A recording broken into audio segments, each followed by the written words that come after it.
മലപ്പുറം വട്ടപ്പാറ ദേശീയപാത 66 നിർമ്മാണം അവസാന ഘട്ടത്തിലേക്ക്. ഏപ്രിൽ അവസാനത്തോടെ കേരളത്തിലെ വലിയ വട്ടപ്പാറ വയഡക്ട് വഴി വാഹനങ്ങൾ തിരിച്ചുവിടാനാകുമെന്നാണ് പ്രതീക്ഷിക്കുന്നതെന്ന് ദേശീയപാത നിർമ്മാണ അതോറിറ്റി വ്യക്തമാക്കി. വളാഞ്ചേരി മേഖലയിലെ ദേശീയപാത 66 നിർമ്മാണ പ്രവർത്തനങ്ങൾ അവസാന ഘട്ടത്തിലാണ്. മേഖലയിൽ കുറച്ചു സ്ഥലങ്ങളിൽ മാത്രമാണ് നിർമ്മാണ പ്രവർത്തനങ്ങൾ അവശേഷിക്കുന്നത്.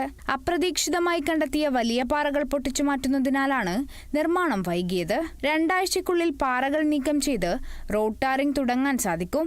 ഓണിയൽ പാലത്തിന് സമീപത്തുനിന്നും വടക്കുമുറി വരെയുള്ള പ്രവർത്തനങ്ങൾ അവസാന ഘട്ടത്തിലാണ്.